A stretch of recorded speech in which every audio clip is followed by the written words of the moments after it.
இன்று இந்த வீடியோவில் முருகன் பற்றிய சில அரிய விஷயங்களையும், மந்திரங்களின் சிறப்பு, அவர் அருளால் நமக்கு கிடைக்கும் ஆன்மீக சக்திகளையும் பார்க்க போறோம்.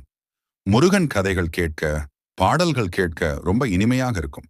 ஆனால் அதுக்கு அப்புறமாக அந்த கதைகள்ல நமக்கு என்ன அர்த்தம் இருக்கிறது என்பதுதான் முக்கியம். அதையெல்லாம் இன்னைக்கு நம்ம பார்க்க போறோம். வாழ்க்கை எளிதானது இல்லை நண்பர்களே. சோதனை வந்தால் மனது கலங்குகின்றது, தோல்வி வந்தால் மனது சோர்ந்து போகுகின்றது. ஆனால் அந்த நிமிஷத்தில் நம்முடைய நினைவில் வரவேண்டியவர் ஒரே ஒருவர் இருக்கிறார். அவர்தான் முருகன். வேல் கையில் வைத்து நிற்பவர், சிங்கார வாகனத்தில் சிரித்தபடி வருபவர், பக்தரின் துன்பங்களை காற்றில் பறக்க விடுபவர். முருகன் பெயரை உச்சரித்தால் மனசுக்குள் ஒரு மின்சாரம் உடைய மாதிரியான ஒரு தைரியம் வரும். அந்த தைரியம்தான் நம்மை முன்னோக்கி தள்ளுகின்றது.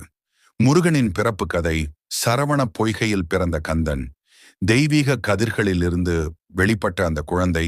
ஆறுமுகனாக இணைந்த கதையிலே ஒரு ரகசியம் இருக்கு. அது கதை மட்டுமில்ல, அது ஒரு சின்னம். 6 முகங்கள் கொண்ட முருகன். 6 முகங்கள் மட்டுமில்லை, 6 முகம் தெய்வீக அர்த்தம், ஞானத்தின் பிறப்பு. அது நம்ம வாழ்க்கையில் உள்ள 6 சக்திகளும் ஆகும்.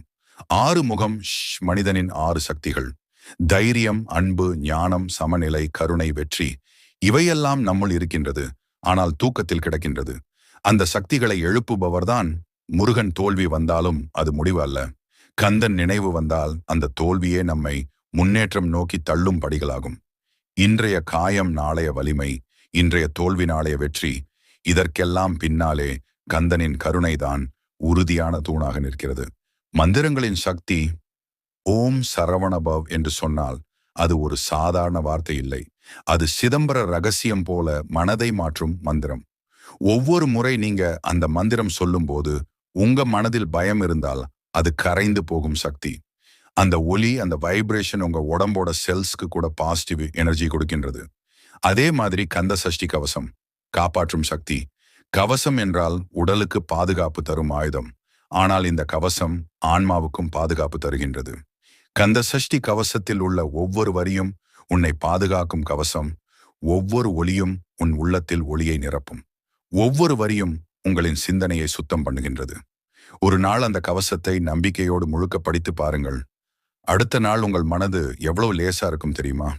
அதுதான் முருகனின் மந்திர ரகசியம். சுப்பிரமணிய சுவாமி காயத்ரி மந்திரம்: ஓம் தத் புருஷாய வித்மஹே மகா சேனான்ய திமஹி தன்னோ சுப்பிரமணிய பிரசோதயாத். இந்த மந்திரங்களின் பயன் எப்போது ஜபிக்கலாம்? வேல் குறியீடு, அறிவு, சக்தி, பாதுகாப்பு, பராசக்தி தந்த பரிசு. வேல் எப்படி நம்ம வாழ்க்கை கவலைகளை வெட்டுகிறது? வேல் என்பது ஒரு ஆயுதம் இல்லை, வேல் என்பது வாழ்க்கைக்கு வழிகாட்டும் மொழி. அந்த வேல் உன்னை காக்கின்றது, உன்னை முன்னேற்றுகின்றது, உன்னை வெற்றிக்கு அழைத்து செல்லும். முருகன் பெயரை நினைக்கும் போது உன் உள்ளத்தில் ஓடும் சக்திதான் உண்மையான மண்டலம். அந்த மண்டலம் உடலை மட்டுமில்லை, மனசையும் சுத்தம் செய்கிறது. முருகன் ஒரு முகம் மட்டும் கொண்டவர் அல்ல. நம்ம வாழ்க்கையில் வெவ்வேறு சமயங்களில் வேறு வேறு உதவிகள், சக்திகள் தேவைப்படும். அதனால்தான் அவர் ஆறுமுகன். ஒவ்வொரு முகமும் ஒவ்வொரு சக்தியை அருளுகிறது. முருகனின் மண்டலம், சக்தி நிலைகள். முருகன் 6 முகங்கள், 6 திசைகள், 6 சக்திகள். 6 முகங்கள், 6 திசைகள். முருகன் மண்டலம் என்றால் வீட்டில் அல்லது மனதில் செய்யக்கூடிய ஆன்மீக சுழற்சி. 6 படை வீடுகள், கோவில்கள் மட்டுமல்ல, அவை மனித வாழ்க்கையின் 6 படிகளும் தான். தினசரி அருள்வட்டம் போல் முருகனை நினைக்கும் விதம். ஒவ்வொரு இடத்துக்கும் தனித்தன்மை. பழனி துறவு, திருச்செந்தூர் தைரியம், சுவாமிமலை ஞானம், பழமுதிர் சோலை அன்பு, இயற்கை திருத்தாணி, வெற்றி திருப்பரங்குன்றம், திருமணம் என் அன்பு. 6 திசைகள்: கிழக்கு, மேற்கு, வடக்கு, தெற்கு, ஆகாயம், மேல், பாதாளம், கீழ். அதாவது முருகன் எங்கும் நிற்பவர், எல்லா திசைகளிலும் அருள் புரிவார். 6 முகங்கள், 6 சக்திகள். முகம் 1 அன்பு, நம்மை நேசிக்க கற்றுக் கொடுக்கும். முகம் 2 தைரியம், பயம் வெல்லும் சக்தி. முகம் 3 ஞானம், சரியான முடிவு எடுக்க. முகம் 4 கருணை, மற்றவரை காப்பாற்ற.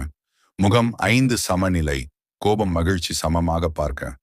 முகம் 6 வெற்றி, வாழ்க்கையை முன்னேற்றம் செய்ய. 6 சக்திகள். 1 ஞான சக்தி, அறிவு தரும் சக்தி, ஞானம் கொடுத்து குழப்பத்தை அகற்றுவது.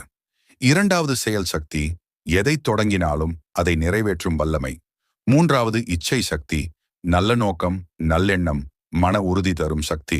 4ஆம் அன்பு சக்தி, கருணை, இரக்கம், அன்பு கொண்டு வாழ வழிகாட்டும் சக்தி. 5வது பாதுகாப்பு சக்தி, பக்தரை எல்லா தீங்கிலும் இருந்து காக்கும் சக்தி. 6வது வெற்றி சக்தி, வாழ்க்கை சோதனைகளில் வெற்றி பெறச் செய்யும் சக்தி. ஆழமான அர்த்தம்: முருகனை அறிந்தால் வாழ்வு எளிமையாகும். முருகனை நினைத்தால் வாழ்வு வெற்றியாகும். முருகனை நினைத்தால் தோல்வி எதுவும் நிரந்தரமல்ல. அது முன்னேற்றத்துக்கான படிகள்தான். வாழ்க்கை சோதனையால் சுழன்றாலும், மனசு சோர்ந்து போனாலும், கையில் வேல் வைத்த கந்தன் நினைவானால் தைரியம்தான் நம் உயிரோட்டமாகிவிடும். போராட்டங்கள் வந்தாலும் பயமில்லை. காயங்கள் இருந்தாலும் தாங்க முடியாததில்லை. ஏனெனில் முருகன் நினைவு வந்தால் அது ஒவ்வொரு நிமிடமும் நம்முள் புதிய சக்தி ஊற்றுகிறது. ஓம் சரவண பவ.